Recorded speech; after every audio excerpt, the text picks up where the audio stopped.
The Leafs played tonight like a team that's waiting for the playoffs and had already clinched the division as they lose 4-3 in overtime to the Ottawa Senators and drop to 35-13-7 on the year. Leaf fans, after this game today, one more game remains, and it's Friday in Winnipeg at 8 p.m. before we head into the playoffs against the Montreal Canadiens.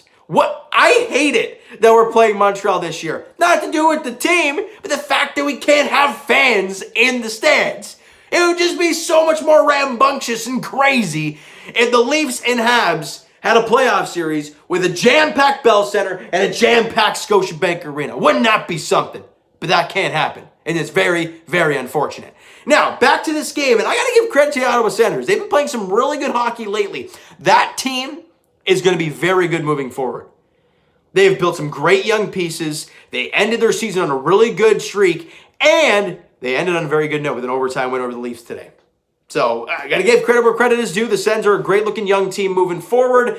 As in the first period, Nikita Zaitsev scores. Of course it's him. With just over a minute to play in the period, blast one on about the top of the circle, beating Frederik Andersen. Yeah, you heard that right. Frederik Andersen got the start in goal for the Leafs tonight, and we'll talk about him a little bit later on. And we go to the second period, Leafs get a power play. Usually that's a disaster. But the second unit, nice little tic-tac-toe play between Kerfoot Thornton and Jake Muzzin, finished off by a Muzzin blast from the point, and he beats Gustafsson, tying the game at one apiece. Beautiful shot from Muzzin. Nice puck movement. Doesn't have to be flashy. Get the puck on the net. I think the first unit just gets way too flashy sometimes, looking for the perfect play at all times. Just get the puck on the net. You never know. Nice little passing play between those guys on the second unit, and Muzzin's like, screw it, I'm just going to blast one on, see what happens, and he finds the back of the net. So a great job there with the power play goal. And hey, this team needs to get their power play going heading into the playoffs, and that's a great sign moving forward. All right, and the Leafs get another power play, and we're like, all right, we can maybe take the lead here. Connor Brown on the breakaway, and he scores.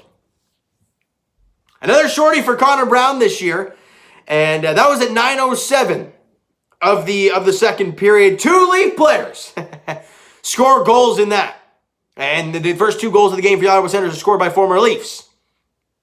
Ain't that something? And then Parker Kelly. You know the name? Didn't think so. Scores his first NHL goal at 12:12 of the second period. Undrafted kid, a well-deserved goal for him, giving the Sens a 3-1 lead. I mean, they're feeling good at this point. The Senators always against the Leafs seem to be playing well. And Leaf fans, that's great news because we don't have to see them moving forward in the playoffs. That's great. We don't have to see those guys because they're a pesty team. They're a good hockey team. The Leafs have had problems with them all year long. You don't have to see them anymore, so that's great news. All right, and John Tavares tries to get the Leafs back in the game. A nice little centering pass. I think it was from Nylander or Muzzin. I know they got to. I forget who it was that centered it in front to John Tavares, who buries it past Gustafsson to cut the deficit down into 3-2 with under 4 minutes to play in the second period. All right, good stuff there. You head into the third, but again, the Leafs, they're not really playing crazy tempo hockey looking to get back into this game. They're just playing sound hockey at this point. They're not trying to do too much. Not trying to force himself too much because it's really a meaningless game for this team. But then, with under 3 minutes to play, Austin Matthews buries one past Gustafsson, an unassisted goal at 17:20 of the third period to tie the game at 3. And hey, Austin Matthews has 41. We got ourselves a 3-3 hockey game here. Okay. And we go to overtime, and 9 seconds in, a 2-on-1 the other way, and finished off by Josh Norris. Tim Sissel with a pass underneath Morgan Riley, and he beats Frederik Andersen. And the Senators win at 4-3 in overtime. A horrendous off-the-boards pass from Mitch Marner, leading to that 2-on-1. And Freddie got a good bit of it, not enough. And the Sens win in overtime, like I said, 4-3. All right, key player in the game today, Jake Muzzin, had a goal and an assist today. Quietly having just a really good year. Points-wise, maybe not lighting up the lamp with like a 40-point season or whatever, but going out there every night just doing a job. And I love what Jake Muzzin's been doing all year with Justin Hall. They've had their valleys, but they've had a lot of peaks this season. So a good job for Jake Muzzin having a couple points there in this one. Shots on goal in the game were 33-28 in favor of the Leafs. Even though they weren't playing desperate, they still led in shots on goals. So that's great news there. 1 for 5 in the power play. So you scored a power play goal. That's always great news for Leaf fans, considering they haven't scored power play goals barely at all in the second half of the season. And they kill off all 4 power plays of the Ottawa Senators. I feel like the penalty kill over the last while has been very nice.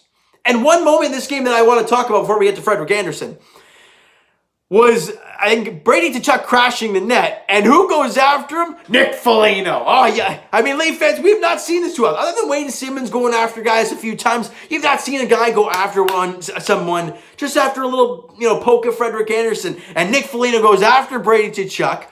They both go off, 4-on-4 hockey, but you love to see that type of stuff. Well, I love to have Nick Foligno on this team. I really, really do. And it was great to see him out there. Obviously, he got injured a couple of games. I think it was against Winnipeg.